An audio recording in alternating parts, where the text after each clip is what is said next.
anybody's left you any property. Well, good luck with the other 49.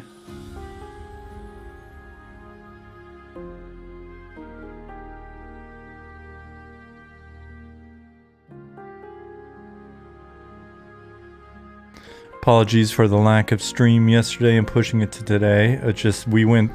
We left for a 11 a.m. appointment with the finger doctor, and by the time that appointment was finished, Jasmine had luckily found a MRI appointment for the same day while we were in there talking with the finger doctor. We were able to come home for like an hour, eat, go back over there. By the time it was all said and done, everything was wrapped up. We didn't get home till like 6 something. And it was a long day. So we're like, you know what? Let's just order a pizza. Let's watch an episode or two of television, and then let's just go to bed. So, no stream.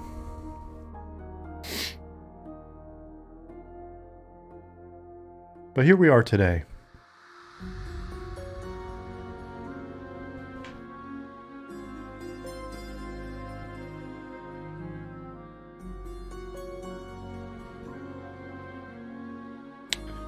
Man.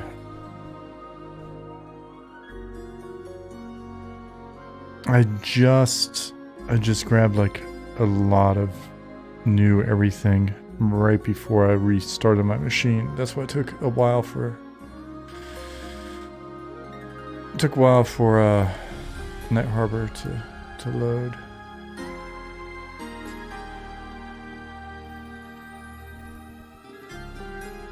Hey, Quick Santa.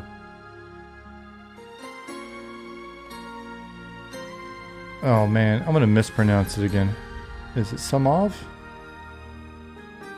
Hey, Chance Solo. Oh, lights in the distance are doing the weird flicker thing again.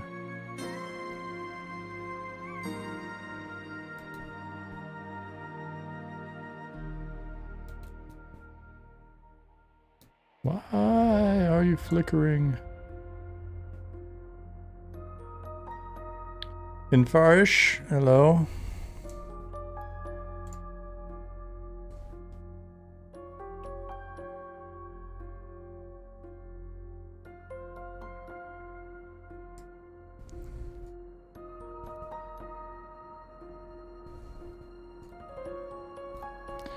Having a good day? Not horrible. Not horrible. Let me take Speed Gym off. That's also super speed's causing some things to look a little weird. What's up, Grumpy TV, Thadvik, Jintaki?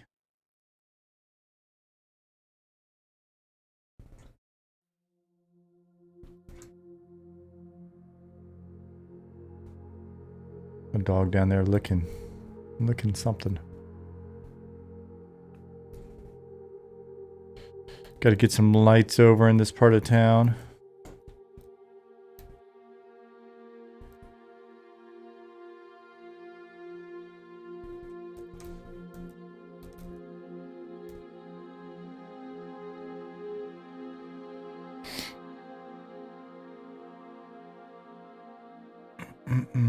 Let me see what's being said here.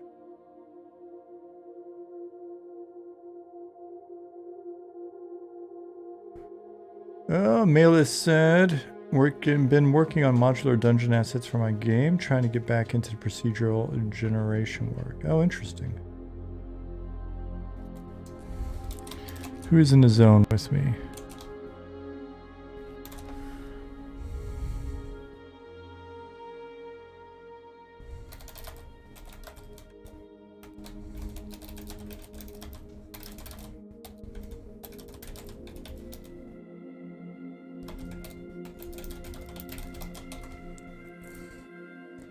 Ask them if there's any issue with me making it daytime for a while in here.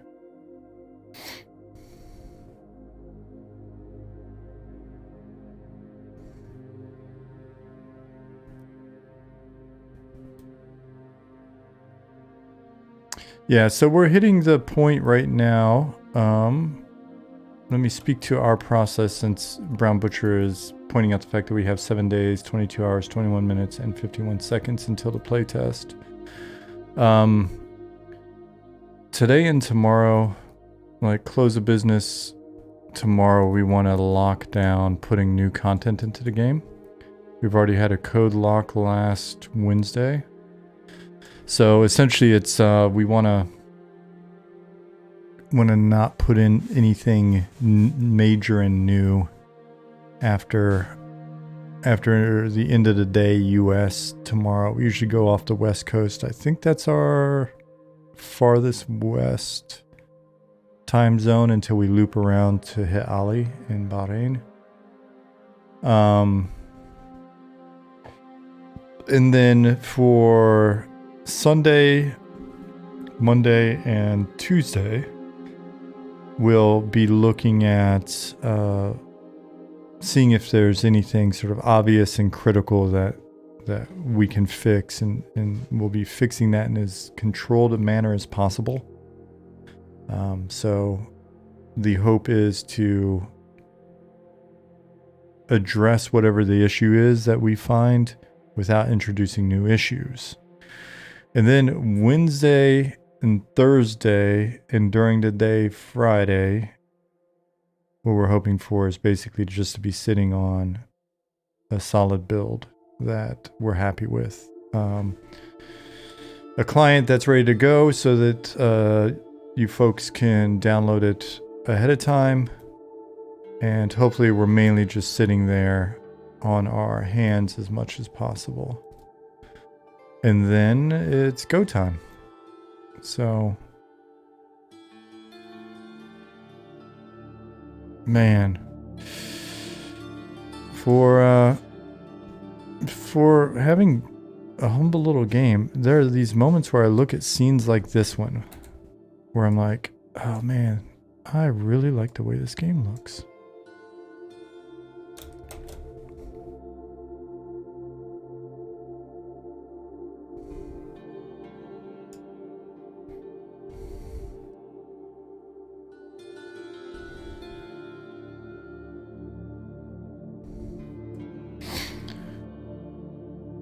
Mr. Supervisor Bro says, pumped.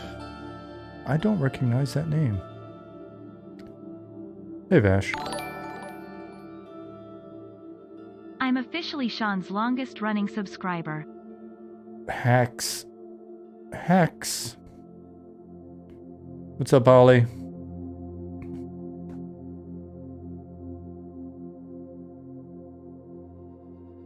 They're still charging you as well? Good.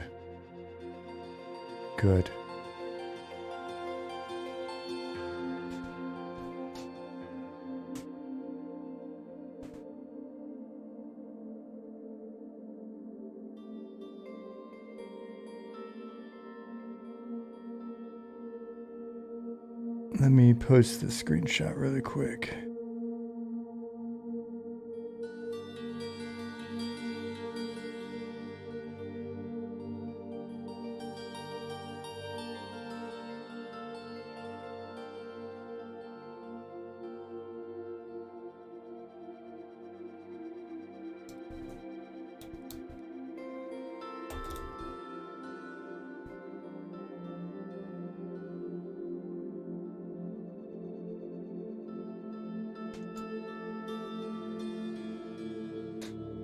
Mela said, got a good team behind you, robot? Yep, absolutely.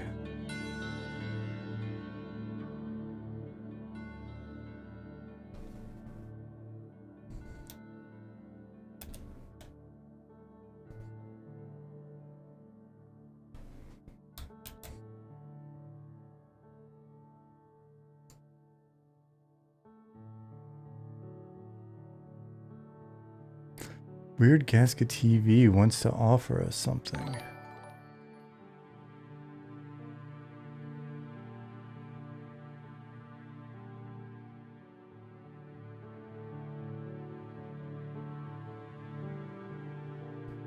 Shamrar, you rard.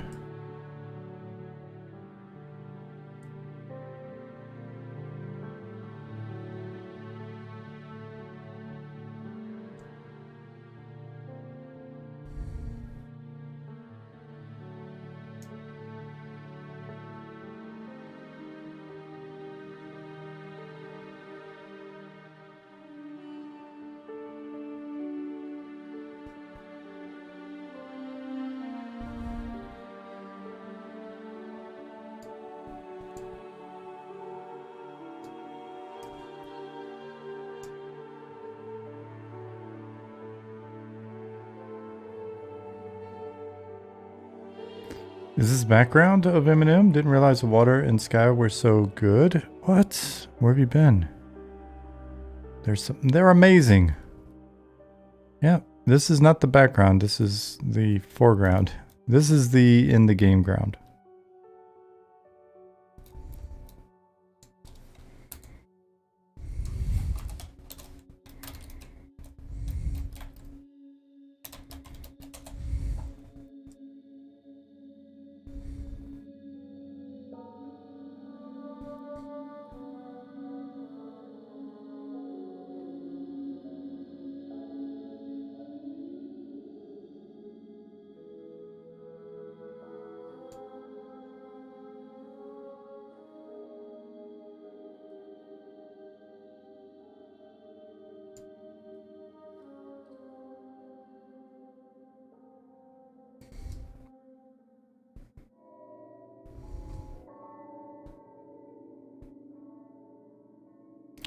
In terms of lighting of Night Harbor, was it inside the city or looking at the city that was too dark?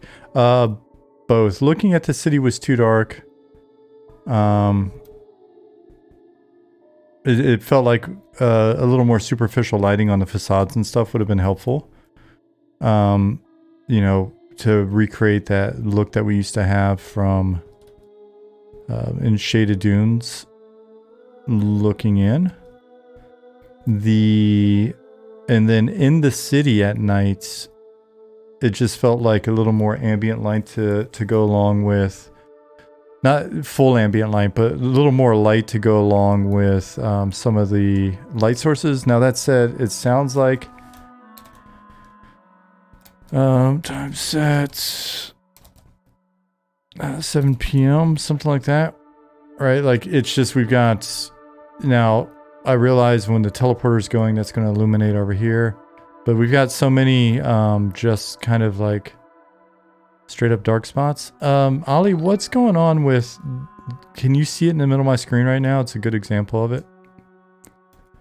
Because it's in the middle of my screen. We're getting the light issue where it's doing the Unity too many lights thing. The pixel dance. Whiskey Jank. Oh, sorry. Whiskey Jack. Whiskey Jank would have been an interesting name. Whiskey Jack. A little more common.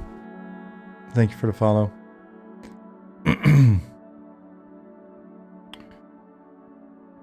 What's up, Death by Gnomes?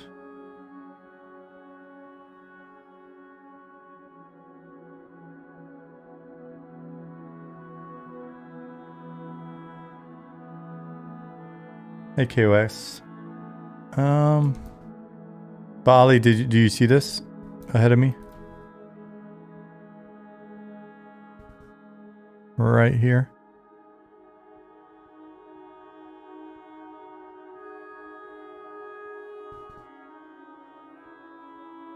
I am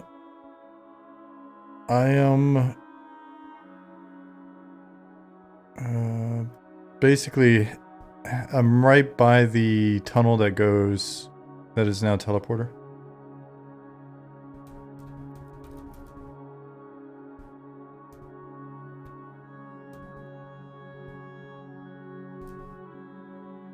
In the harbor zone or harbor district near the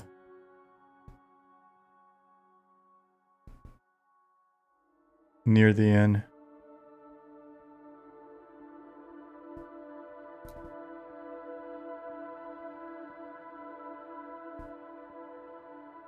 It looks like the lighting issue we've had in the past, but it might be something else.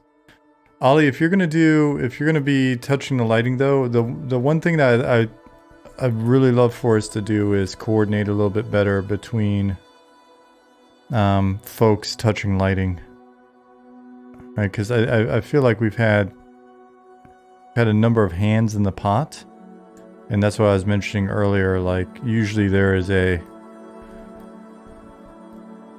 person responsible for it. Why is a water snake up in a tree?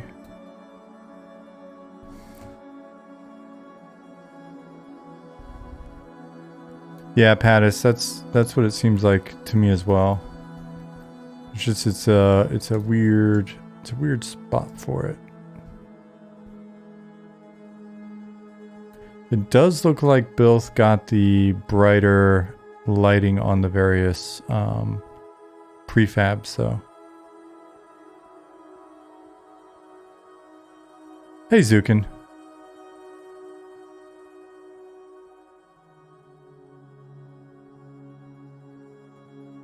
So just getting these a bit brighter again has already helped a little bit. Because, you know, we do want to have some dark alleys and some,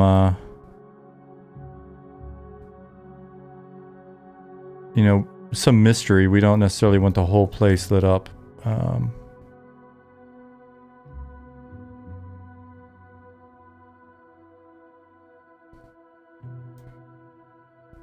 Yeah, especially here. It's nice to have some dark areas here. I'm not gonna spoil anything, but there'll be some rare random encounters that happen throughout the city.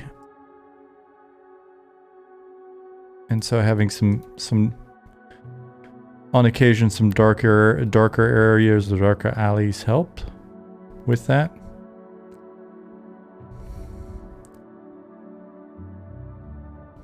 But just overall, it felt like things had gotten darker there for a little bit.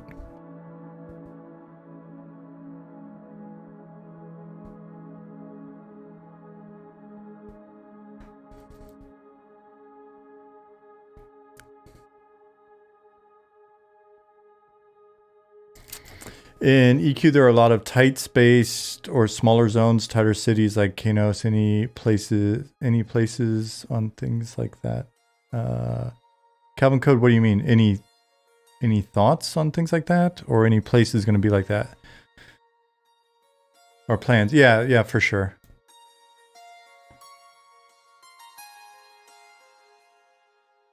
I think you'll find like different cities, different areas, different dungeons will have a variety of different feels. There are a lot of like wide open corridors and things like that, thoroughfares here. But even within this zone, once you get to certain areas, it gets tighter again. But yeah, we'll be doing a lot more sort of cozy,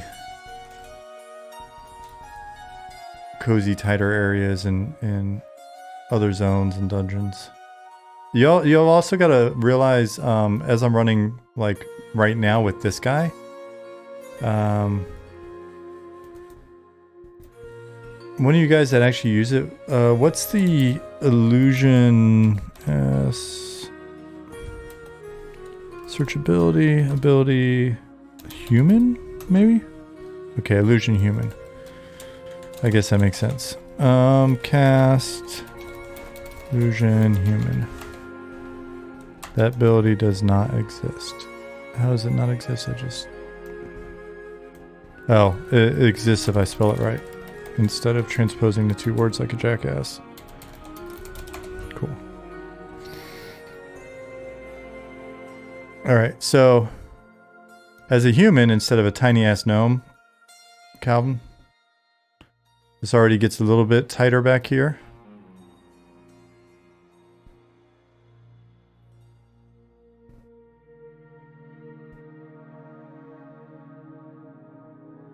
Now, in terms of overall smaller scale, you'll definitely see smaller scale environments as well.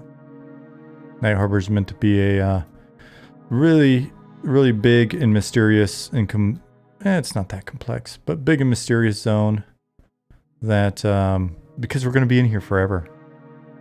Our plan is not to have you in here for a few levels and then you never come back to it. In theory, we're going to be adding and changing content in this zone for years and years.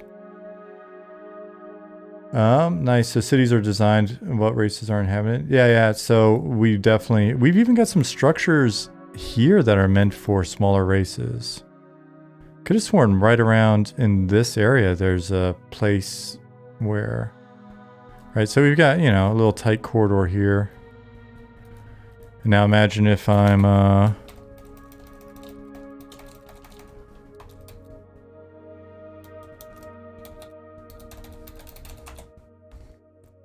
hey, Darketh. I mean, this is me as an ogre. So the other thing to keep in mind is We've got some pretty big differences in player character scale as well. Any plans for a city politics system? No immediate plans for a actual system, but there'll be some clear factional conflict and opportunities for you.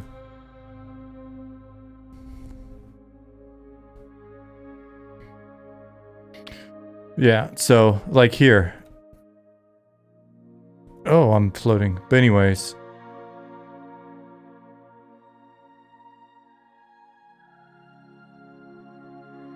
As an ogre, I'm not. I would need a shrink to get into this little halfling structure.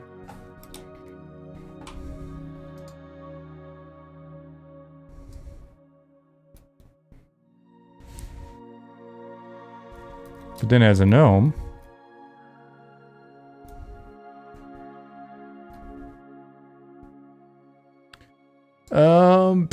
as you expand Change Night Harbor, will you be coding it in a way where you can release future servers along that same progression? Yeah. No, don't worry. We're building with TLP in mind, and in terms of like art revamps and stuff, I think we've learned lessons from EQ's history in terms of how not to approach art revamps. Our art style is always going to be our art style. There may be some opportunities for us to add more art, right? Like I've said, hey, if we had the opportunity, if we had the extra cash and bandwidth or whatever, then we may add more armor textures or armor geo or whatever, but it's going to stay within the same style. If we revamp something, we're like, oh, we're cleaning something up. It's just basically, it's going to be a cleanup. It's not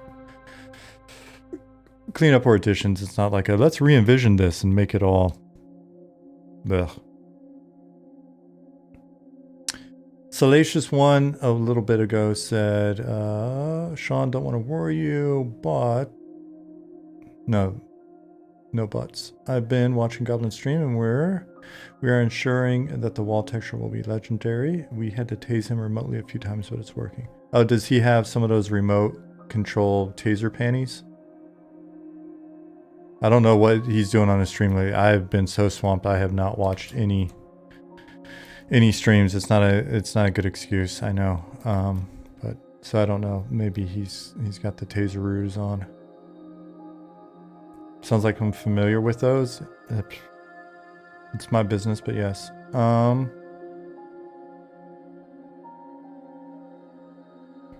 I love weight being a factor. Either be an ogre or be a halfling with your bags packed to the brim with blocks of ore.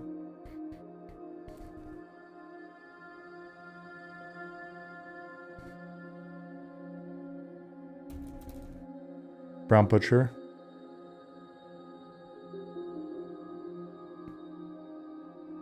Oh, you're referring to Dargeth's.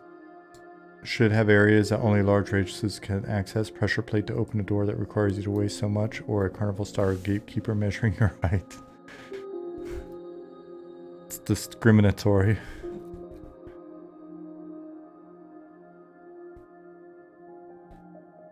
You know what, Ollie, and art folks, honestly, I think the bug getting fixed and then requiring Brian to come back in and like change the light values on these props was a big part of what I was seeing earlier.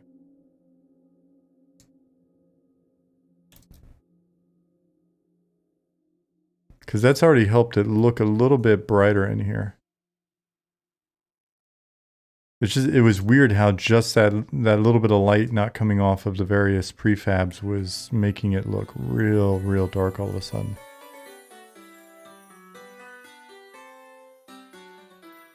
Check out the new bank sign, by the way. It's rad. Yeah, I saw it earlier when I was sneaking in some stuff. Up.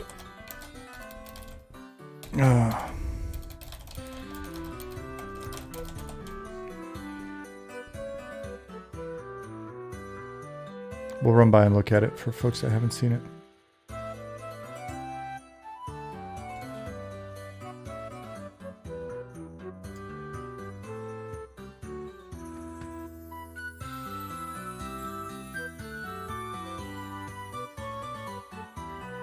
We'll have to go check out the necropolis area.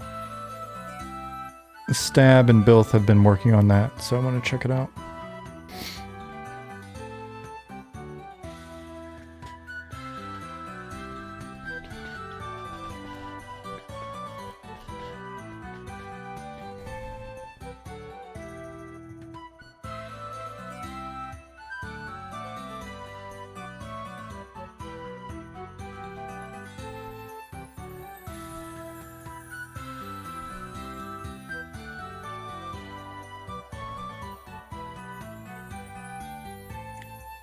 So we'll see how it holds up for you guys, knock on wood. But if you remember when I was in here, probably in the last stream even, I was getting pretty rough frame rate because I'm in the editor and got a bunch of other shit going on and I'm streaming and blah, blah, blah. So wasn't getting the best frames, but we've made some recent changes that have actually helped that. So I'm not doing too bad in here anymore. And so hopefully that holds up for you guys as well, especially since we'll be in the actual client, which I've always gotten much better frame rate in that. Yeah, that sign's a lot easier to read. It's a lot better.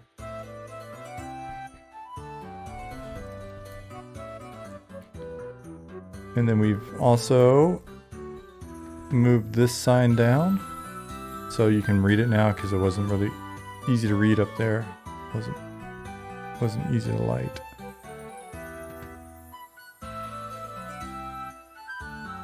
It's not missing the chains, it's just the way the chains are set up. You can kind of miss them at an angle. There you go. See? It's on the chains. You can see I got my little warmth of the hearth buff going now that I'm in the boundaries of this inn. So when you guys are in next weekend, you want to get a little buff going. You can. Why is he just standing here like a dodo?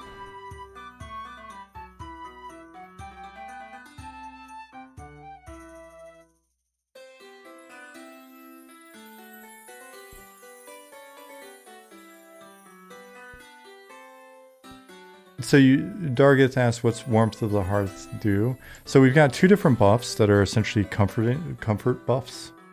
One comes from the campfire, and the other one comes from environments like inns and taverns in town. We'll probably be tweaking the various, the actual effects on them. Right now they provide an experience bonus. They've got different durations. And there's, now that we've got them in, we can do some other things with it. But it's encouraging folks to seek out these social sort of congregation points. Oh yeah, that's right. I forgot that Ali did that. The inn one also pauses your food and water consumption. So when you're in a area like this inn, we've got 3 inns in the city. Got a number of taverns. If you're in an inn or in a tavern, then it will also pause your food and water consumption. So it's a good AFK spot. It's a good spot for you to organize and gather up your group. And we'll be looking at some additional functionality and stuff to affix to these locations to try to make them. Do you have to spend X amount of time in a tavern before the buff is applied? The way Ali applied it, Ali, correct me on this one, but you set it up, is it X number of second increments? You set it up in increments, so it applies the buff in increments. But I forget exactly what the details were on that. Ali says it used to be 2 minutes and then it would apply. Now it adds gradually, but it takes several minutes. Love the idea of looking around the tavern to get a group together. Yeah, so now that we've got these volumes in, we can mess around with some additional functionality over time, Chinny D, and just kind of see if we can really encourage folks to hang out in taverns and inns when they're in town. So.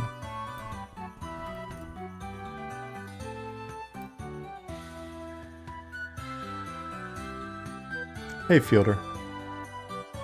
Baloo said, I can increase the size of them chains and make them a little bit more visible. I think, yeah, there's something else going on where they're culling or just kind of poofing at a distance. From here, at least. I wonder if it happens on the other side as well.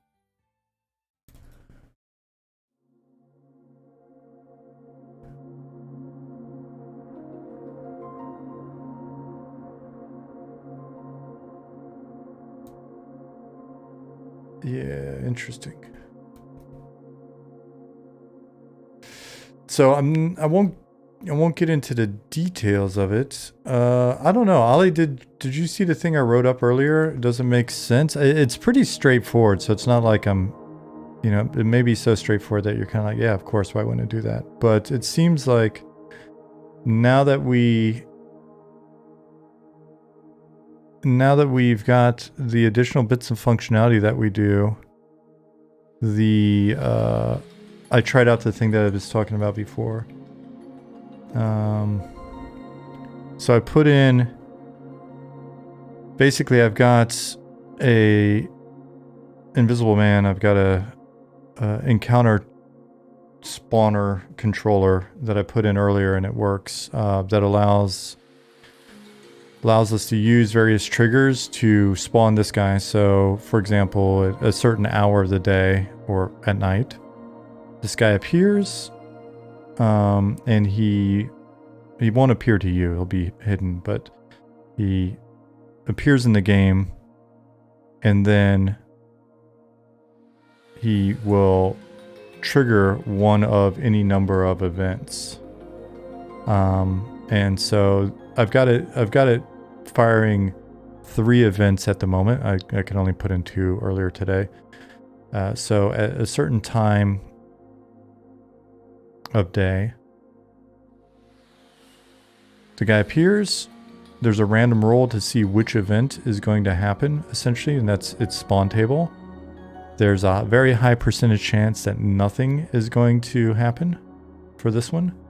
Then there's a low percentage chance that one encounter may spawn in the city, or the other encounter may spawn in the city. And then I can just add more stuff to this, and we can make different ones for different timings or different triggers. So, for example, if it was 3 full moons and we have that trigger in place already, then it could trigger one of these 3 full moon encounters. So it was fun to get that actually in and working earlier, because it's just, for me, it's exciting. It kind of reminds me of like the tabletop encounter table where you roll the dice and see which of these random events is going to appear. So it was nice to get the beginning of that in, and 2 very, very simple but spooky things into the city. Signs, should have the signs low enough that ogres crack their heads on it.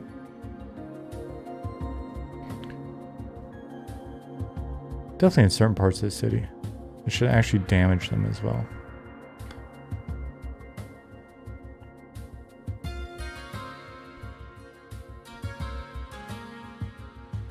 And this next says, I got a lurk in the midst of a Sec Plus class at the moment. Well, don't get in trouble. Hey, what's up, Nas?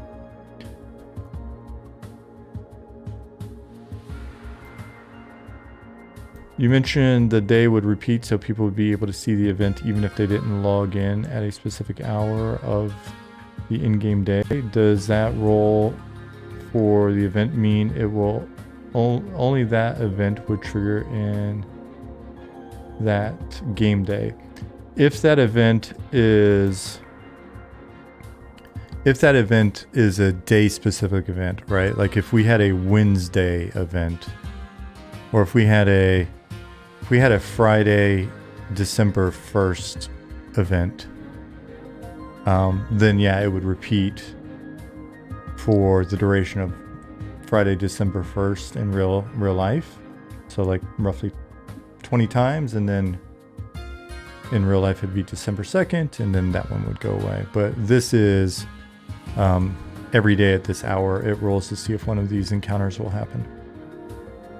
The one that I implemented earlier, at least. Dargus says, I realize the prop work's about 1% complete, but it's amazing how much life even minimal propping can add to the environment.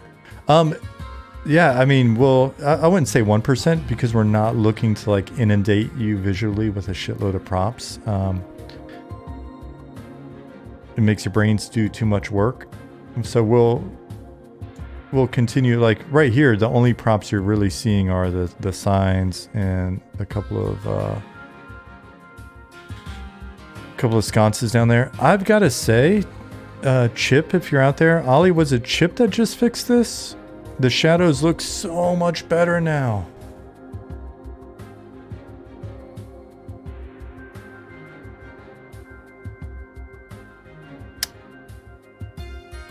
Nas said, not much, Eco. A private server just got its first quest. Naturally, I had to rush a vid out for it. I haven't watched the vid, but I saw the vid announcing the first quest.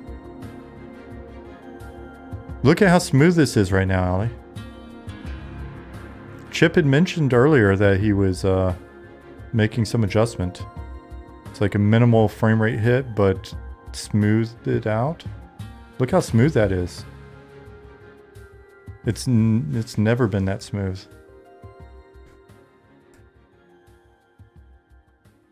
Ollie said, how did that get fixed? I've been fighting with it for 2 years. You read it's in Slack, I think, or ask him.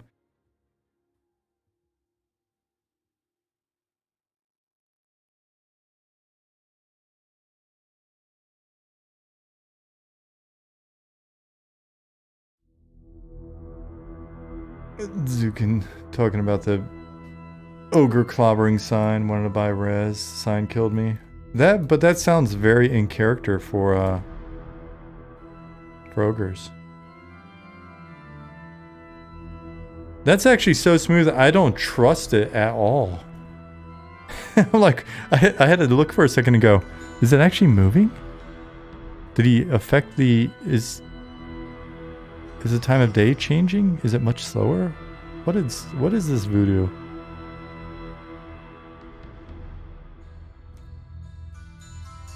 And there was like a slight bit in the distance, but then I get up on it. Oh, that's nice.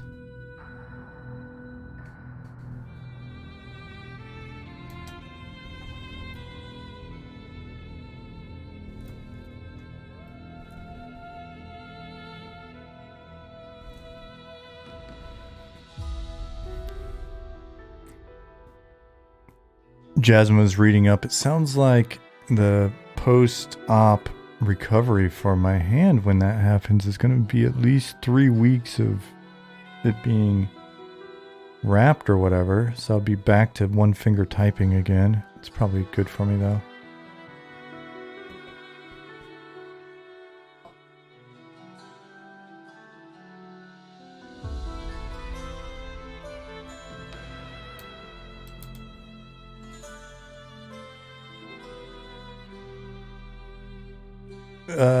Speech to text maybe? Yeah, that's what I was using before. It's actually not that bad, the integrated speech to text. If you use Windows key H, it does it. They call those people hunter peckers. The one finger typists.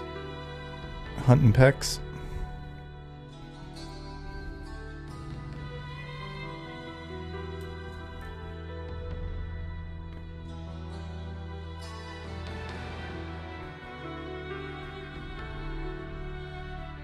I don't know what's wrong with Goblin. He just stares at walls all day long. So sad. Yeah.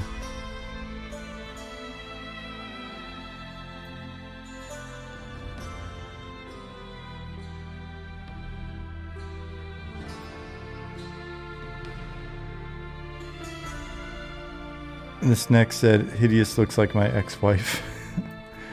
Then why did you marry her? Then again, maybe Maybe you didn't mean that as a negative thing. Now I'm the bad guy. I mean, of course. Beautiful. Hideous is beautiful.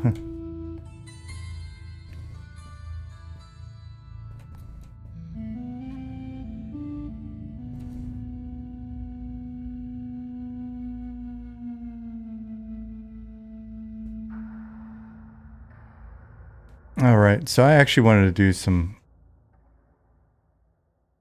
Does this wall have vertex shading support? You've got to ask Goblin.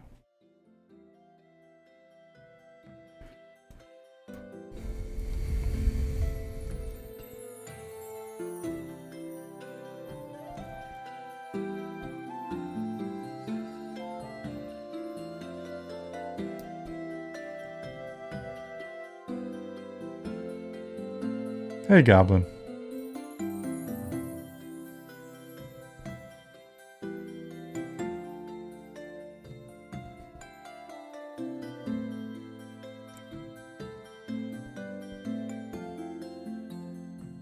Goblin, Ollie's got questions for you regarding your wall here in chat. Man, that just looks so much better. Good job.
All right. Every once in a while, I get caught up reading the discussion in chat and realize I haven't said shit in like 2 minutes. Warland says, city's come a long way since the rough layout and boxes that it used to be. Really great work. Well, thank you. It has definitely come a long way.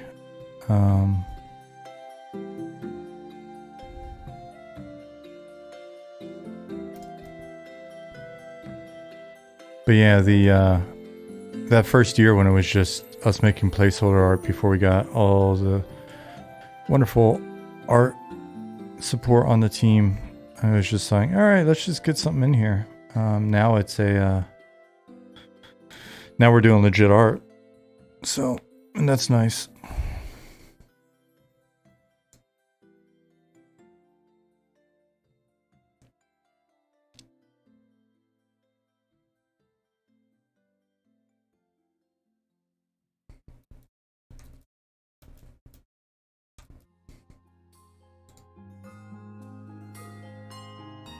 Oh, I like that color. That color's better. Let me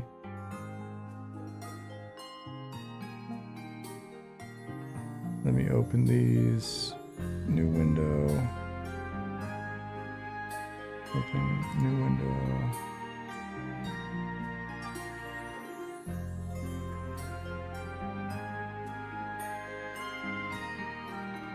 I felt personally attacked when Sean said it's getting there. I'm like, thanks, sleep deprived me for presenting all my work like a ding. Yeah, I often feel bad when I provide feedback.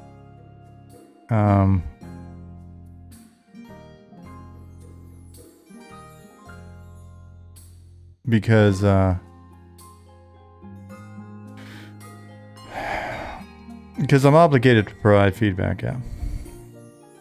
And it's always a bummer when it's not like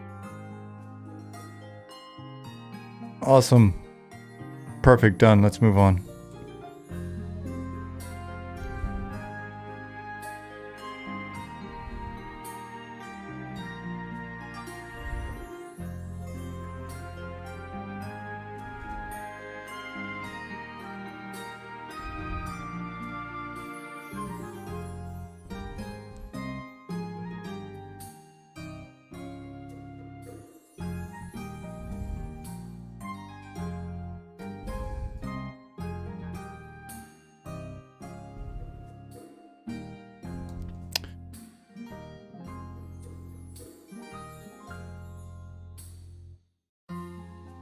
The color variation bits in this one, they're yellow and green, right?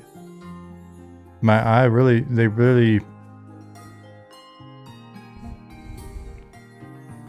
really picks up on them when I see them.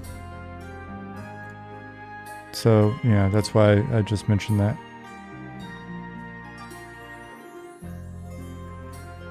Because to me, they feel like they're a stylistic decision as opposed to a mechanical necessity.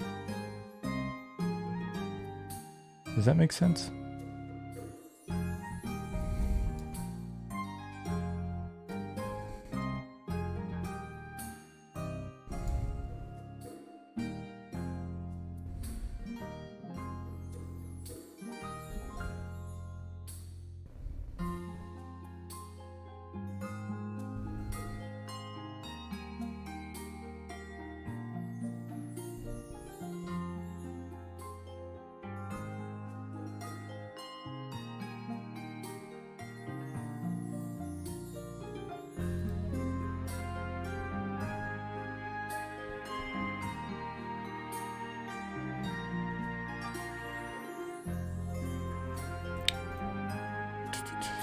Textures are going to be iconic in this game, so it's important that they're incredible, to which Spamlings nope, not Spamlings. Dargus said some of the textures are already iconic.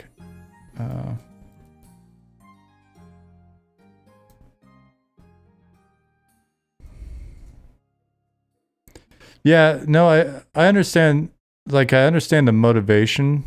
Goblin said, I can make that variation less stamped on, but it wants some of that because I hate the monochromatic stone.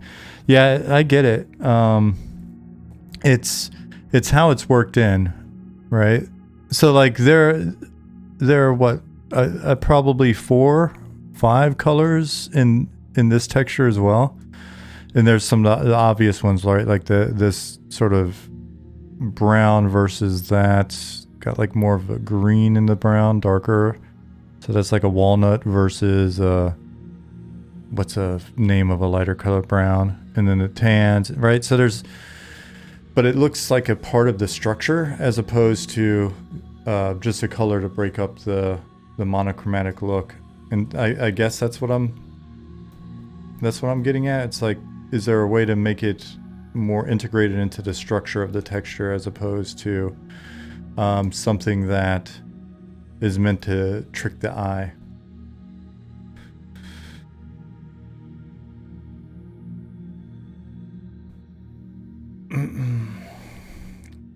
Nicodemus said there's a real art to providing positive, constructive criticism and creative endeavors. I wish I would have taken that class in college. Had I gone to college. I wish I was better at constructive feedback. Always feel bad. Like, oh man, I wish there was a better way of articulating this.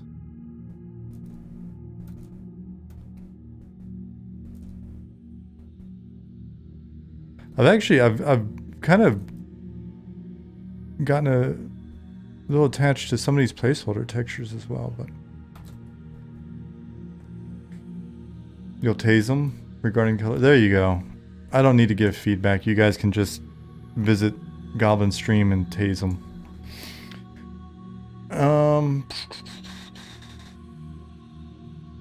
But to Salacious's point earlier, I do feel like our game is more easily recognizable than some others out there.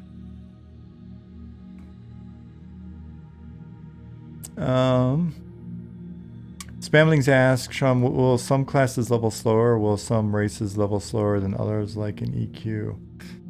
I don't think we've got a racial experience penalty in or planned, and I don't think there is an experience penalty for certain class types like hybrids or whatever. I don't think those things are in, but I could be wrong.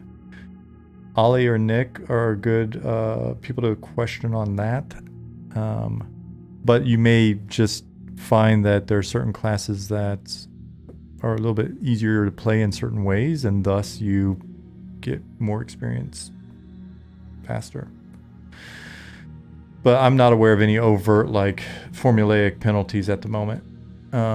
Do keep in mind that if that's what really, really gets you all sort of hot and bothered, and we find that that's a common theme, and you guys are like, please penalize the shit out of me. Penalize me harder, daddy. Then you let us know, and who knows where we'll land. If you masochists out there really want to play like a Lizard Man Shadow Knight and feel the burn, then you let us know.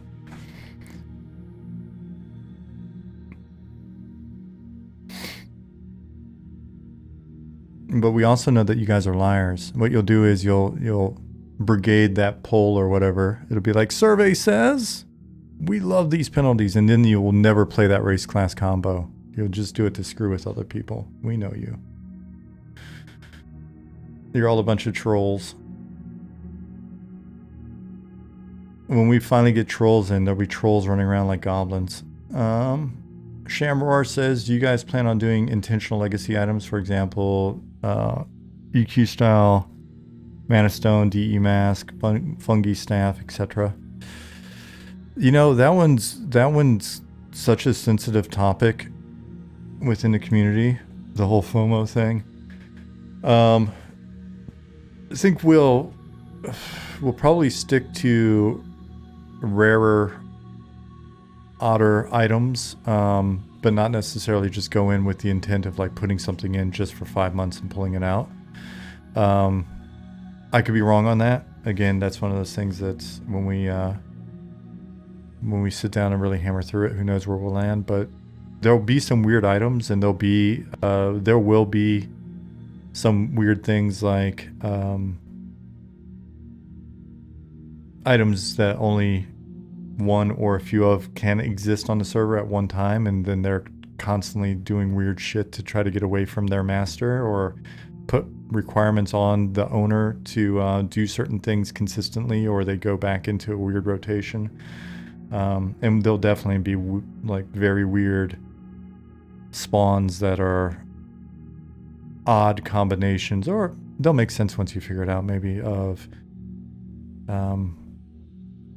location, time of day, what's been going on, what items or buffs are in your possession versus the lunar alignment and all that other stuff. So, you know, the old tried and true, all 3 moons are full, or maybe it's a moonless night and you happen to be in a certain location and you happen to have this thing with you or this buff on you, and then holy shit, this place that I've been to 1,000 times before actually has an opportunity, that kind of thing. So legendary items that can trade hands and can only be one of Mortis. Yeah. So yeah. I mean, if you think about the ring, the one ring,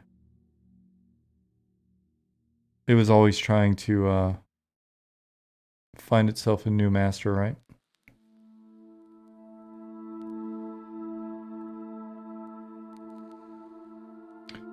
Can we put our legacy items in a box? If it's that type of item, but if it's the kind of item that wants you to do certain things, putting it in a box just means it won't be there when you come back for it.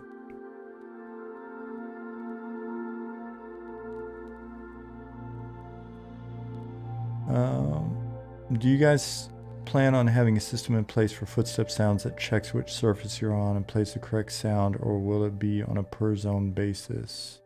I'm unsure on that. I forget where we land because I know we've discussed it before because I've worked on games that base foot sounds on the texture. I think that's mainly been Ali and Robert discussing that.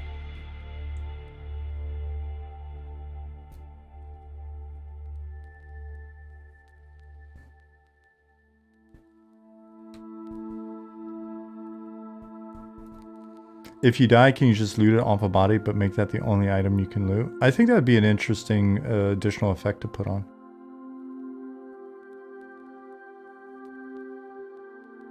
People would be running around clicking everybody's bodies just in case. Can the ogre foot sound be a tuba playing two different notes? You'll have to talk to Robert on that one. Hey, Pi.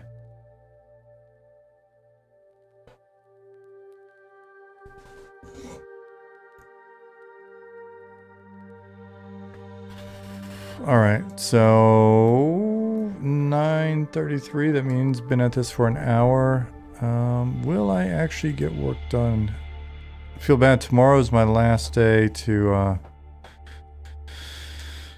get new content in before pencils down, and I already know there's a thing that I'm supposed to do tomorrow evening, so hopefully I can wake up in the morning and be very productive, and then go do the thing and then come home and be very productive as well, because I really want to get some more things in. Is your name Swoobsy? Is that correct? Thank you for the follow.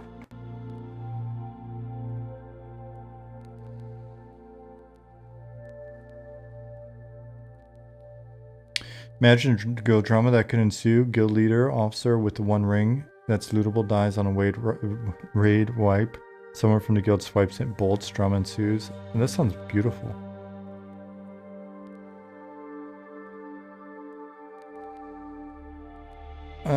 One thing I want most is more options to turn graphics up down, since it's still pretty laggy for me and others.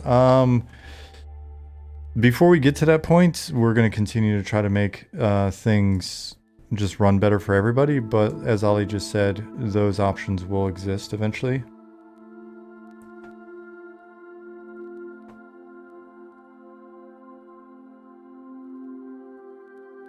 Would end up with someone who loots it and stops playing, but if they stop playing, then it goes back into rotation.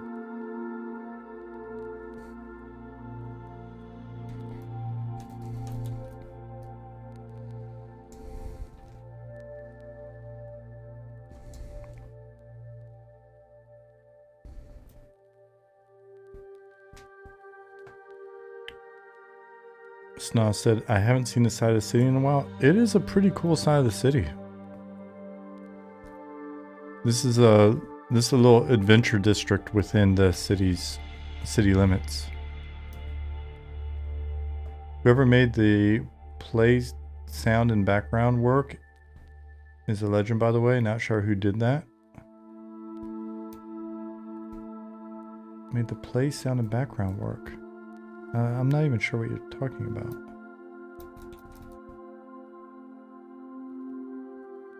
Parkour district. It's going to be fun watching mobs run around in here.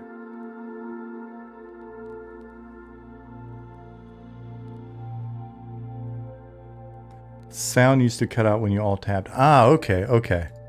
I'm not sure who that would have been. I could probably find it, but I've got the feeling we're going to need to beef these guards up a little bit. There's some extra guards. I may have these guys also kind of walk over and kind of join the mix every once in a while and then go back. All right, so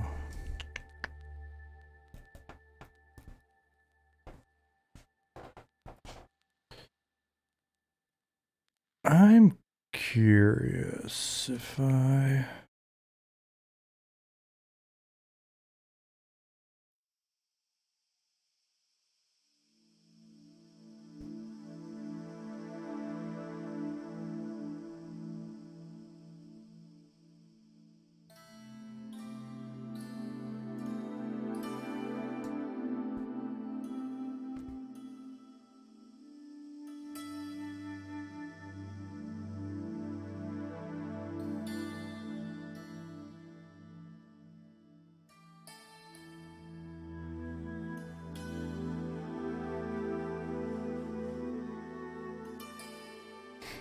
Sorry, reading some stuff as I go.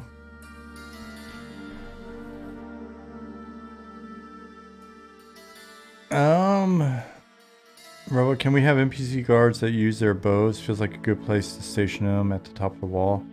I'm not sure how we would handle that at the moment.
Alright, so got this here.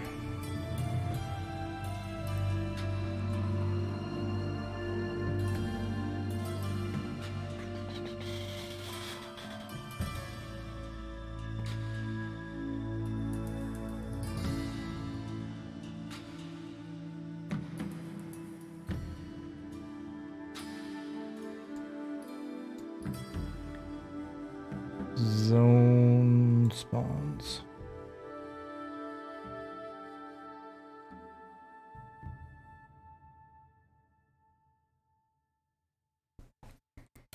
Night Harbor.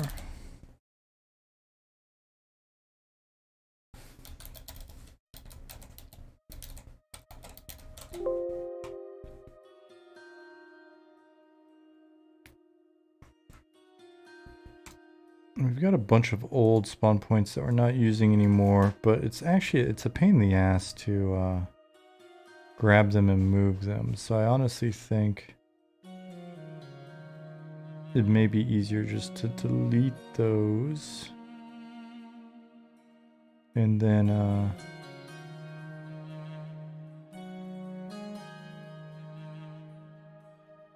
oops. Show all of this, delete them, and just and then reuse the ranges.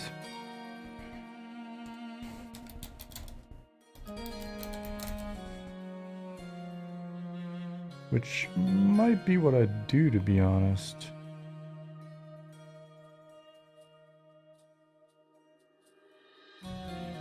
Because I think I came in and like deactivated a bunch of these. Yeah. And that'll open up a bunch of spawn points for me to use. Yeah, there's a bunch of them too. And they're not doing anything. Cool. Let me just do that. And I'm fairly certain if I check zone spawn commands that none of them have zone spawn commands associated with them. So...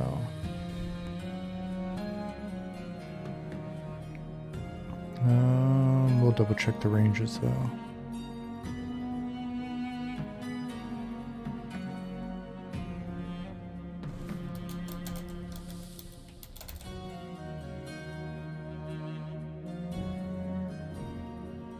Oops.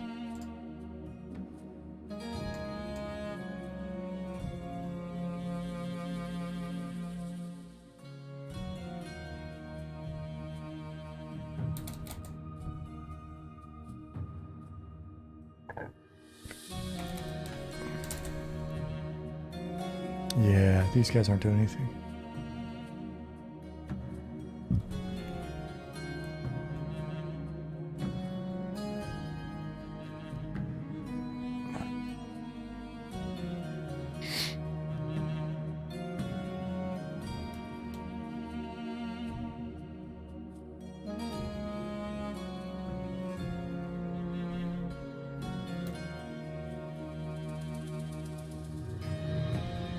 Starting at 8:47.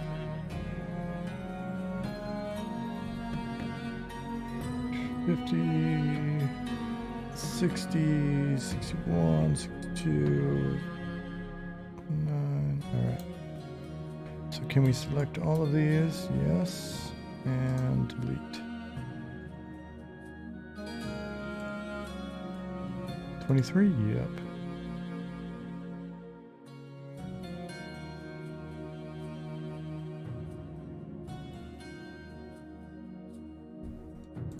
Delete this guy. Yup.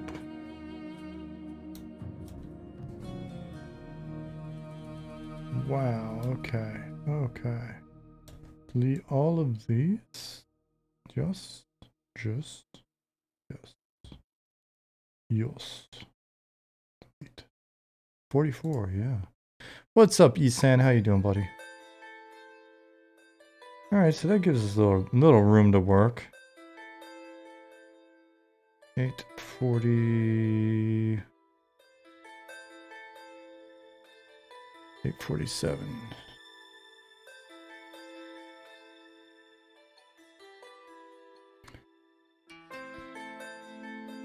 $8.47.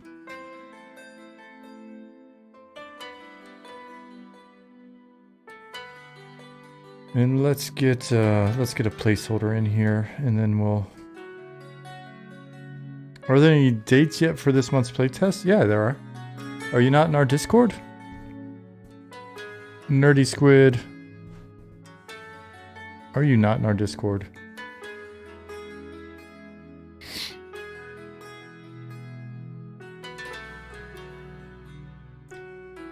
Yeah, so it's December 9th and 10th. But hop in Discord to see the legit details.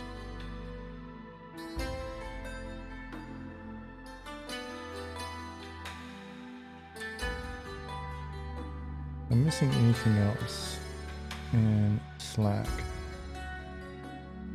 There's a lot going on right now, guys, so that's why I'm doing a lot more reading and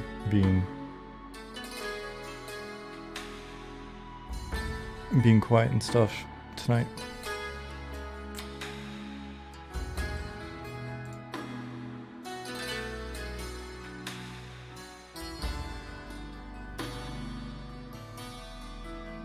So let me make a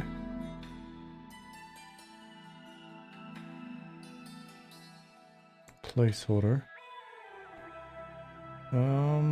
Naming convention.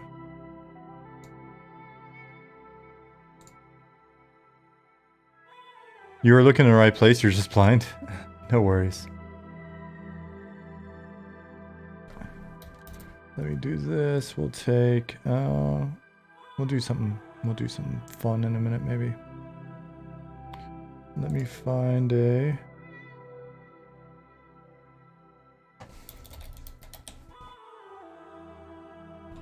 show.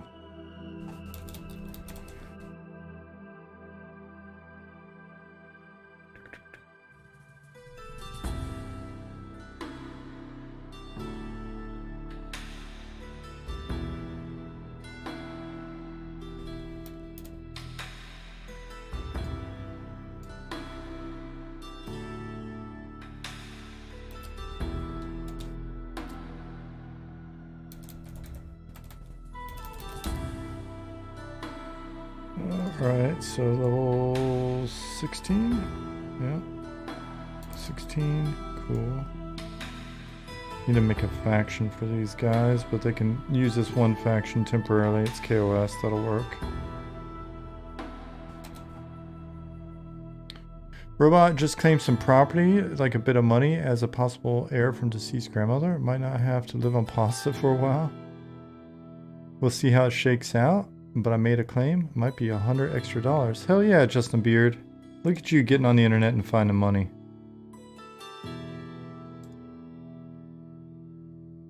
Will all the fabric in game eventually wave like the flags and banners? I don't think so, but we'll see.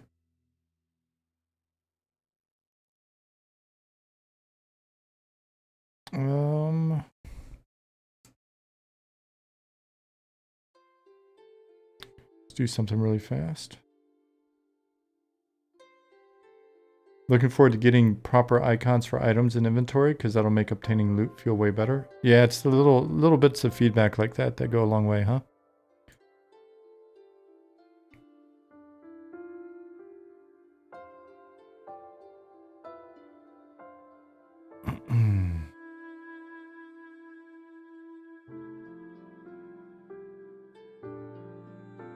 Oh, was there something I needed to grab while I was out?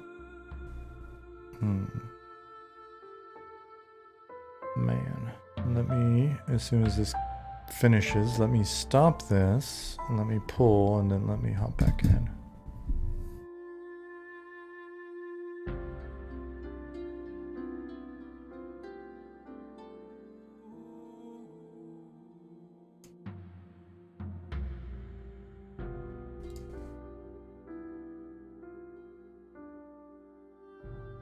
I'll grab latest.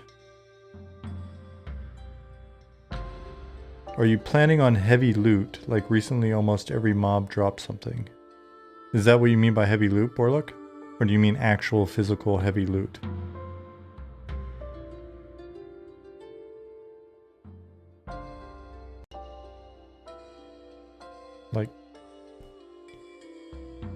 Like this ogre just dropped a set of kettlebells.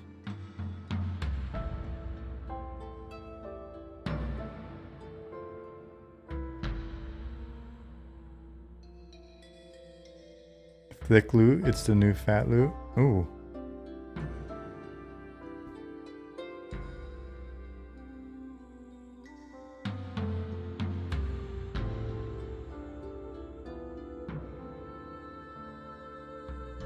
I mean, lots of run to town to sell versus more rare items.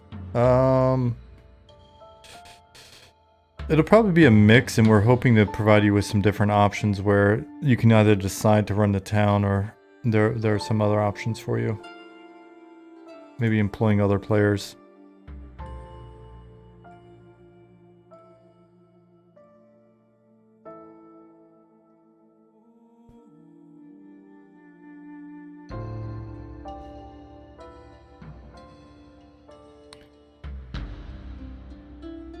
Sna says squires. Well, if you're cool enough, everybody's a squire. Just like in real life.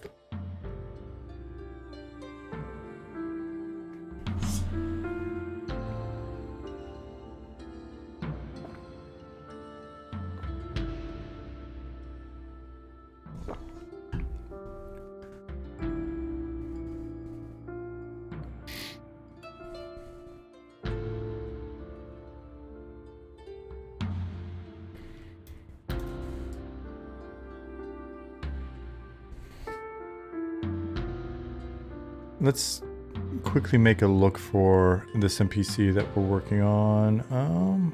Dressing room. Control Shift F12 in the future.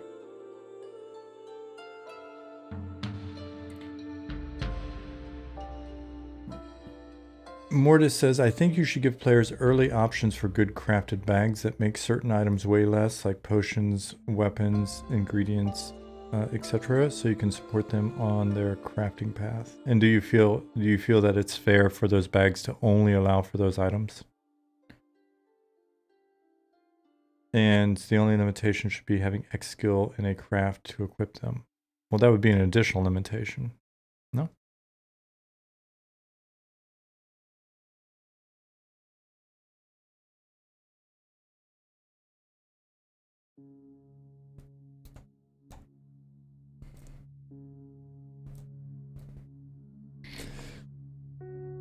Goblin says, what race / sex do you think needs more representation in one of our 3P illustrations? He has an idea.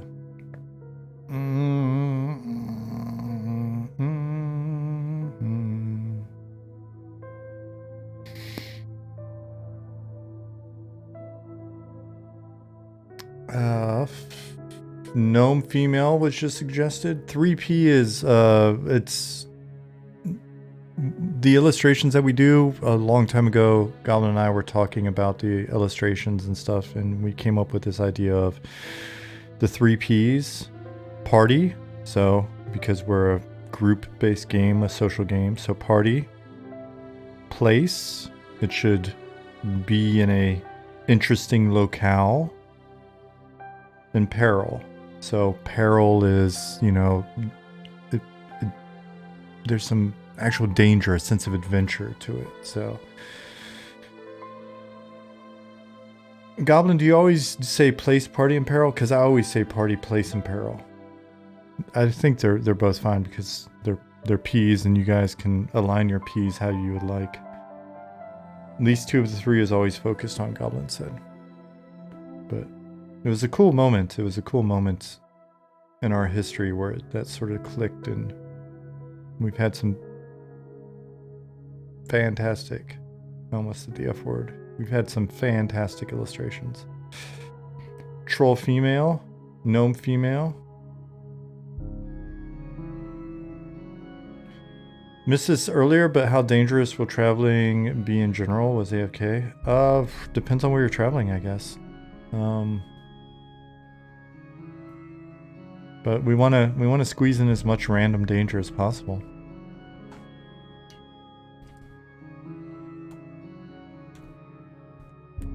I mean, there'll be some relatively safe ways of doing it, right? So, especially where there are big established roads, though a giant might come strolling across, or, you know, you never know. If you're riding a boat, you're probably relatively safe if you're in a caravan. So.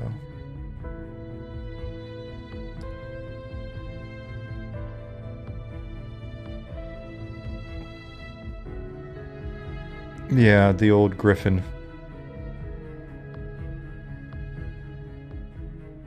What were we doing here?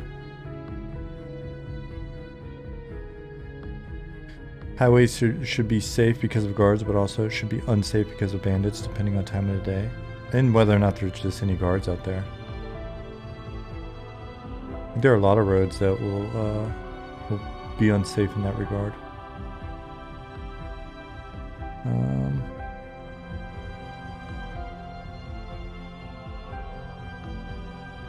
What was I doing? Oh, NPC.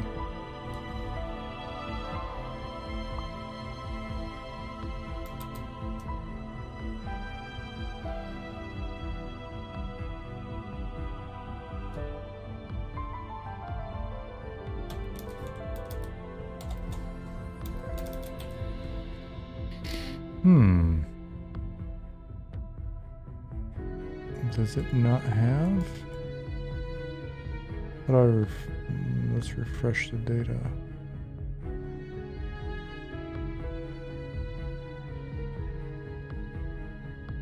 It should have the latest because it started this afterwards.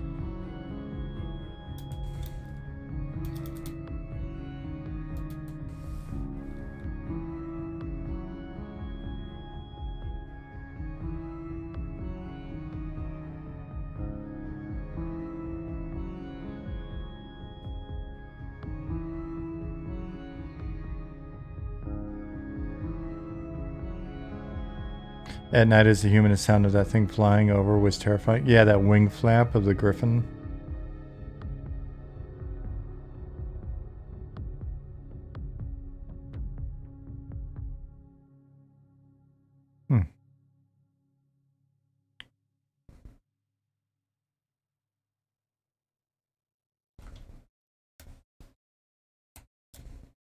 Nope. It wasn't that easy.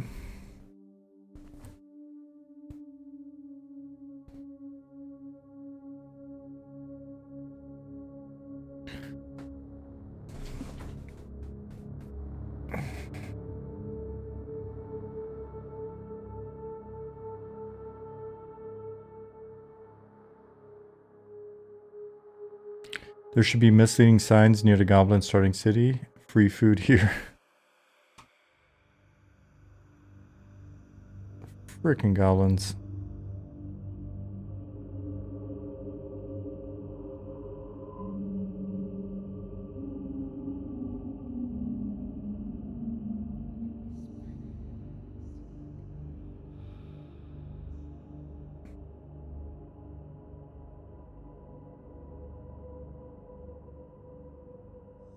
Alright, it's only showing one ruffian.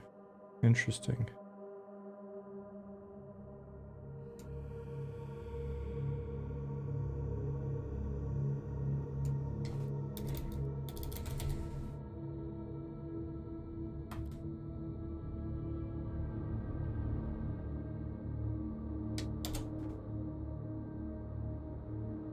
What's up, Citizen DJ?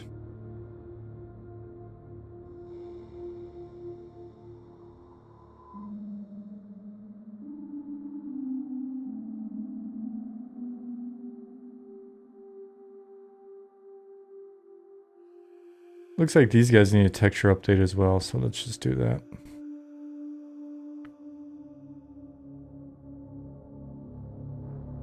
It's going good on my end. Wish my days were a little longer.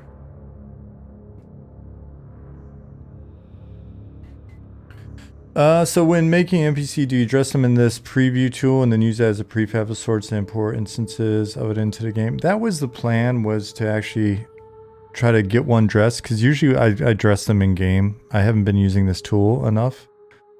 So usually I'll just grab an NPC that's an existing NPC and use that as the template. I'll do basically I'll duplicate that NPC entry and then I'll just start modifying it. In this case, I had duplicated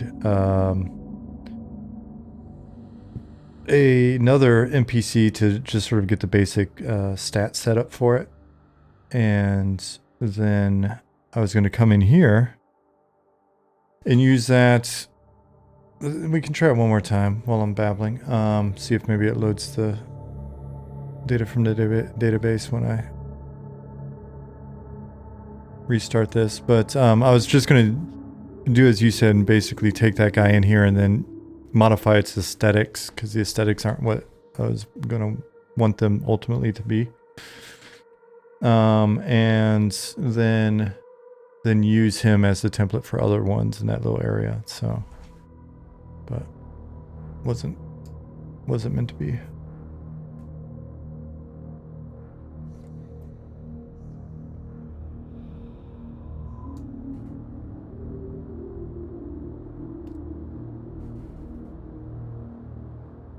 Eminem humans remind me of like a footballer physique. Of their basic shape.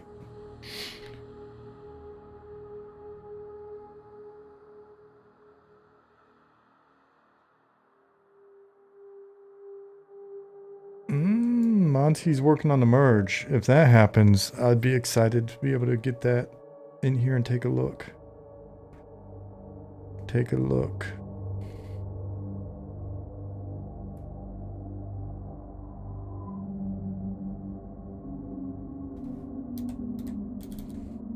Nope. Still not showing it. Interesting.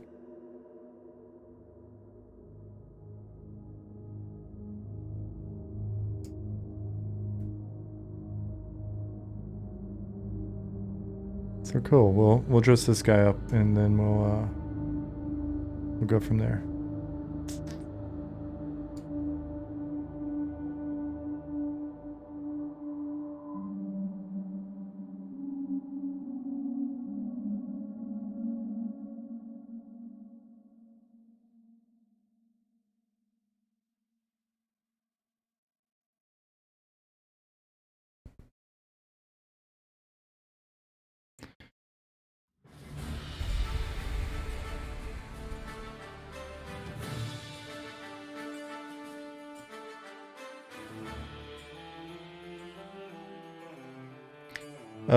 Important questions. Will PC start the game with shoes? Nope, they do not start with shoes.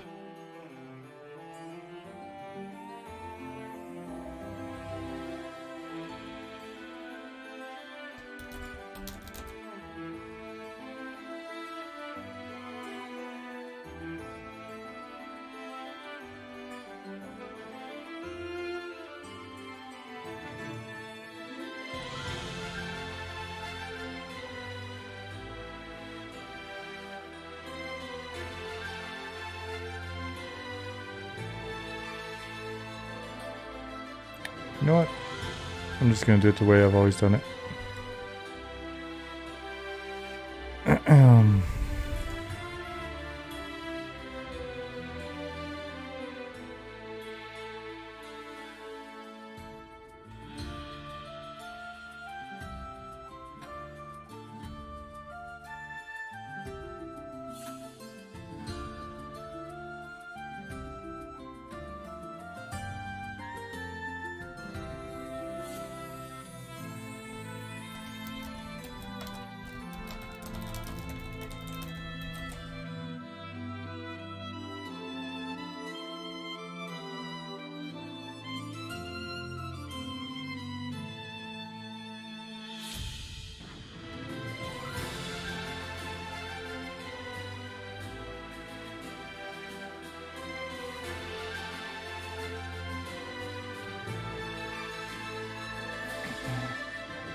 I'm going to...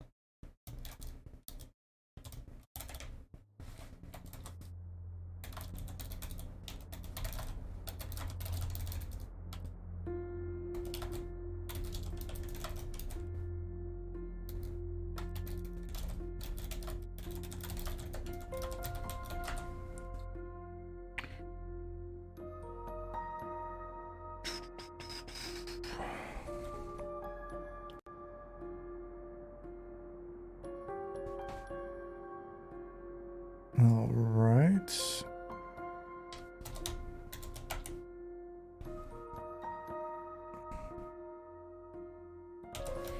Let me ask, is it cool if I change time of day?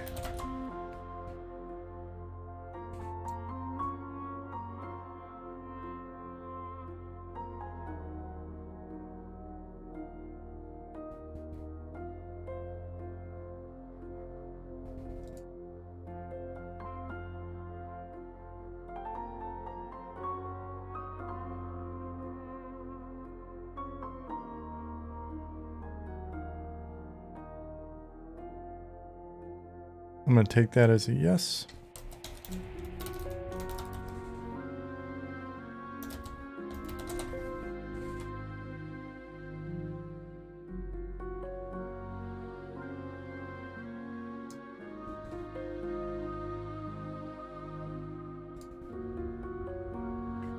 Cool. Let me...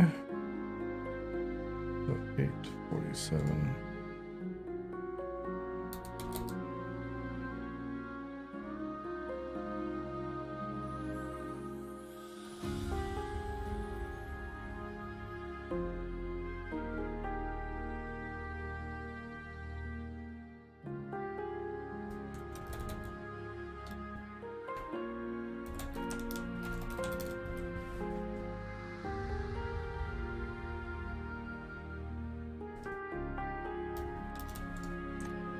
This spawn group will make a temporary, well,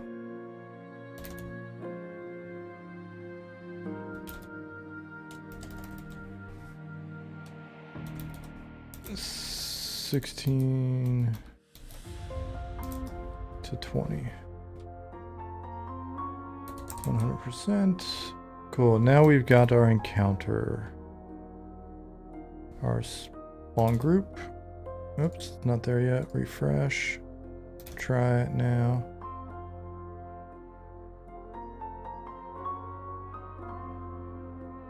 One more time. There we go.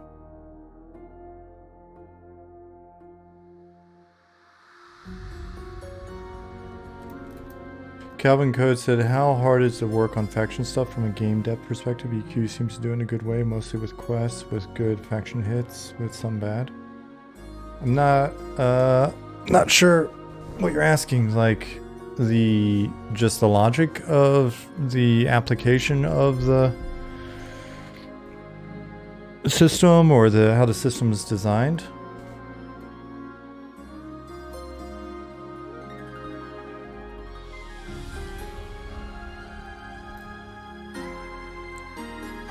Yeah, I mean, we're taking a similar approach of essentially we've got tables that allow us to fairly easily define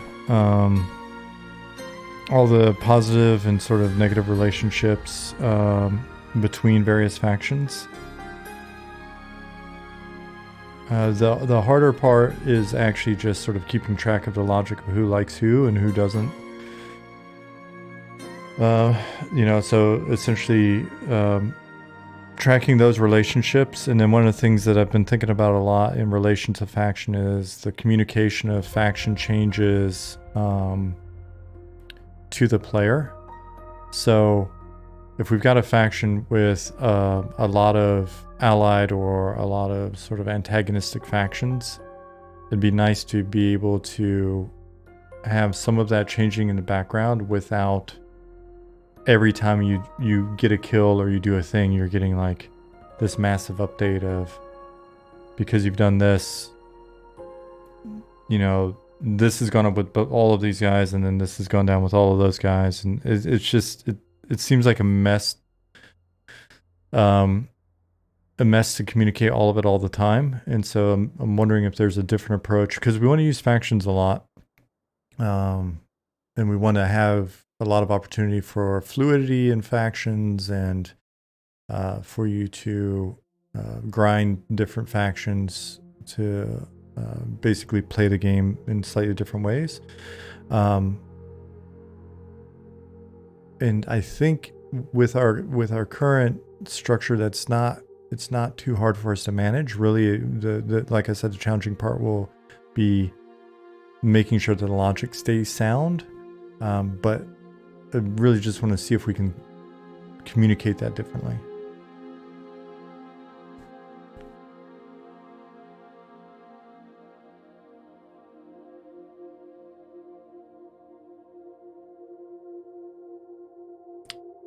Hatemeister says, hi, how is Unity as an engine for building an MMO, and why did you choose it? We chose it initially because it was an engine that we could get started with the fastest initially.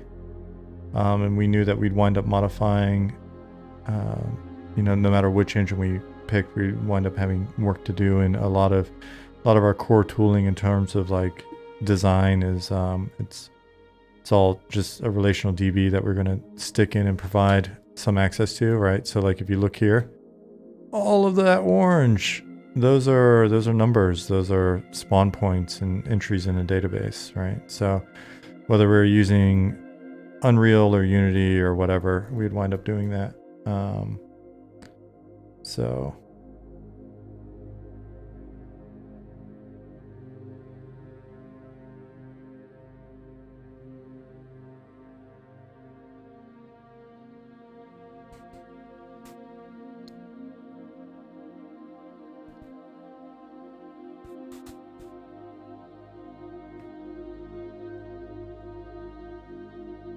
Darius says, I'd like to see related factions that have an effect on your relationships, not your KOS to guards in town, but amiable to the merchants.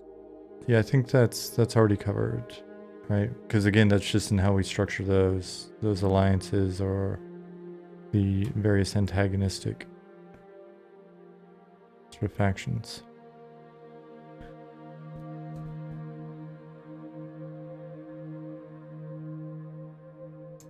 All right, so if we come in here,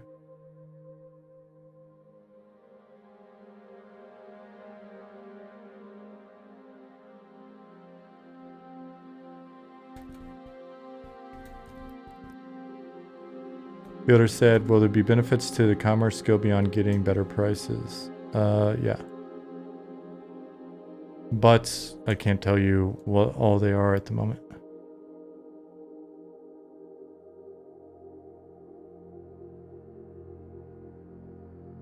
Will the game have achievements and achievement points like WoW? Nope. Can't or won't? White Bandit can't. It's a system that we still need to play with. Okay, so these are doing the bug again, which is kind of lame.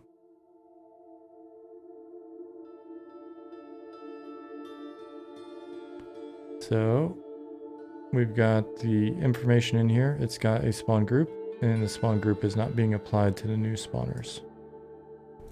What about learning a language to do some quests? I think there's already a quest in that requires a language.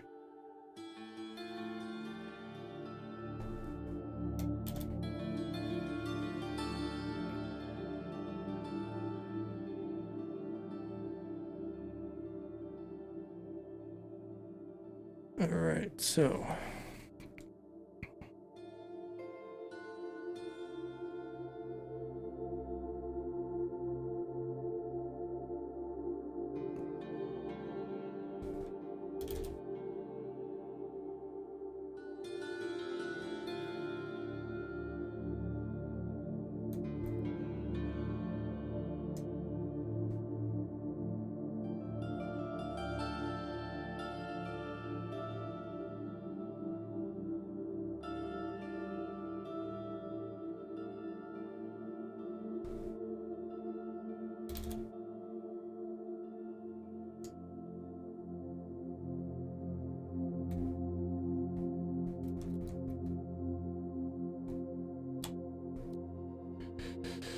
Aramisk, you have a great rest of your day.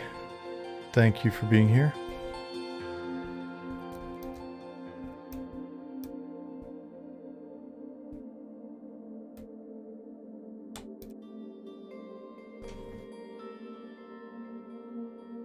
Yeah, apologies again, folks, if you weren't here earlier. I'm being relatively quiet on this stream today. Hopefully you can hear the music at least. Just thinking about a bunch of stuff that needs to get done and following a couple of different conversations behind the scenes since we're working to get things wrapped up for next weekend's playtest, so...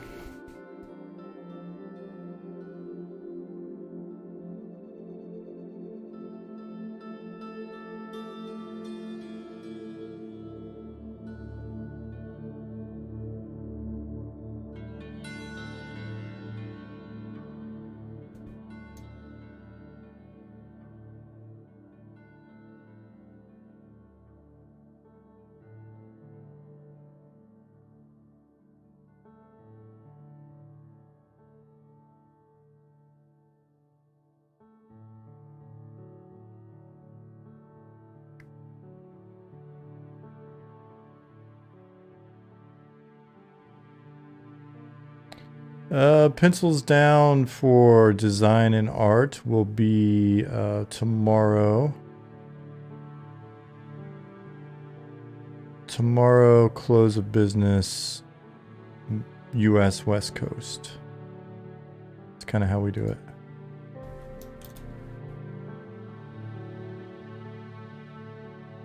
it. Pencils down, just the way we use it is essentially no new content going in, or if it's code pencils down, it's no new code going in. Essentially nothing new. We're done. Hopefully we're working back from that a bit so that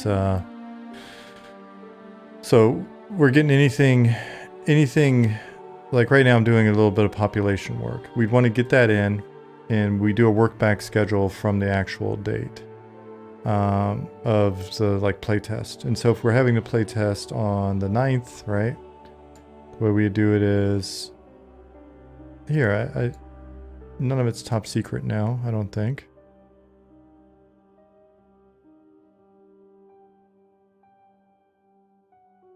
All right, so this is a little bit behind, but essentially what we do is you see the orange boxes. These are pencils down dates. So on the 22nd, code hit its pencils down. On the 2nd, that's tomorrow, close the business. Content, so art, design, we could put audio in there, but we already know that Robert's got some stuff going on, so it's fine if it slips over a little bit. The question then becomes, sorry, let me restate that. Because the idea is, if this is the last day for us to just put in new stuff, the hope is then over the course of these next 3 days, 3rd, 4th, 5th, just like with code, if they're not putting anything new in, the 23rd through the 5th, that gives them time to look and make sure that the stuff that's been added isn't creating any new weird issues, right? A lot of times what'll happen is we'll put in something that seems innocuous over here and it breaks a thing over there and we didn't realize it, right? Like, hey, all we did was this isn't an actual thing that happened. But for example, say we put in a new prop and the prop had a light associated with that prefab, and then those things propagated out, or Bill went through and placed a bunch of them, and we're thinking, it's all it is a bunch of new art, new props. But what we didn't realize potentially is, oh man, those lights just created a scenario where now we've got too many lights in the scene, or it's causing a FPS hit because of whatever, or this light over here is now not interacting well with something over there. And so what we want to do is have enough time to actually, as Nicodemus said, check the build in as stable of state as possible, and then have those extra days to kind of just go through and go, oh, we're running through, we're looking, oh shit, this broke something over here, great. And so during that period, after pencils down, we can just focus on looking at the build, looking at the additions that we've made, and really check to see if anything is, anything major has popped up, any weird issues. And it could be that we find that we've just added something and we don't think it's ready for prime time, or we may find like just it's a widespread issue. And so what we could do is just revert that change and go, okay, well, let's pull those props out, or whatever it is, right? And so that gives us a few days. This isn't a ton of time, but again, when we started this work back schedule, we're working back from this weekend, the 9th and 10th of December. We didn't have a ton of time. I think we had something like 6 weeks, right? Which I guess would make sense, right? This is 1 week, 2 weeks, 3 weeks, 4 weeks, 5 weeks, 6 weeks. Yeah. And so we were just kind of 6 weeks out and like, all right, let's use this time as wisely and as cautious, as conservatively as possible, I guess. As cautious of a manner. Anyway, because what we're trying to avoid then is we don't want to work all the way up until the 9th and be like, oh, we're still checking shit in, and then we don't know if it's breaking stuff, and things get unstable at the last minute. And that may sound like common sense, but I've worked at full-time, fully staffed, professional ass companies that have been doing it for years where they would do something like that, right? Where they, hell, I've worked on, in the early days of EQ, when Luckland was coming up, we were literally, as the expansion was going live, because I went back to my regular CS job for like a week or two after the expansion went live before I got pulled on the team full time. And I remember one of the designers that I'd been working with when I was full-time apprentice working on Luckland came over to the CS pit and was like, sat at my desk and was like, hey, can you reload this zone on this server? I just added a bunch of, like, it was an unpopulated zone that he had added a zone pop to. So there were players in there and we just repopped the zone and they're all in the middle of the zone and shit. And all of a sudden there's monsters and they're just like, I was like, all right. I'll fucking summon their corpses and res them and stuff. Sorry about that, but it was like it didn't get QA'd. It was a designer like implementing it, coming over to my desk and being like, "Hey, we're gonna repop that." Okay, right. And so what we're wanting to do is start to build the habit early of going, okay, pencils down. At least forces us to try to get these major changes done, and sort of hold ourselves to that and be disciplined, so that we're not, working all the way up until the end and like pushing it and then shit breaks. And so and then these last 3 days here, Wednesday, Thursday, Friday, really the only changes we should be making during those 3 days are like just critical fixes where we are doing them very targeted, and we're like, hey, all right, let's fix this critical issue, and then we'll smoke test everything again after the build's in and the server's up, and we look and go, okay, nothing weird happened, great. And we try to be as safe as possible, because then hopefully you guys are also downloading the client and stuff in these 3 days and everything's good. Right? And so as we get further along in development, like if we were actually going into an alpha or something like that, these dates would actually be weeks instead of days, right? This was something we, the first time I encountered a producer that was actually making us do this stuff, we got to a point where, sure, we were cranking out expansions, but when the server came up, there wasn't a lot of hot fixing, there wasn't a lot of downtime, there wasn't us having to bounce the servers the same day. As like for us, it was really sit on our hands for a couple weeks before the expansion goes live, and then hopefully the servers come up, the folks get in, they play, they have a good time, and then we know there's some stuff. We already know our first hot fix, right? Like, okay, 2 days later or the next day or a week later, we're going to hotfix with this stuff. And we get it in there and we get that shit QA and all that other stuff. Because the thing that I've noticed just at almost every company I've been at is, it's like, oh, we're going to fix this. And we fix that. And then this guy just threw in this little bit of changes and this other guy threw in these other changes. And they all go into the hotfix. And now we're hotfixing the fucking hotfix because there wasn't discipline in what we were putting in the hotfix, right? So, and it seems like it's not that big a deal. It's like, oh, whatever, it's a live game, we just hotfix it. But my concern is, even with something like this, right? We're still in development. We're just doing these playtests as a good like barometer for us, and it's a good opportunity to give something back to you guys that have been waiting or whatever. But it would be super lame if we didn't at least take a fairly serious or structured approach to this, and then have people waiting like 4 weeks or 6 weeks or 2 months or however long you've known about this playtest. And you get so excited, you take off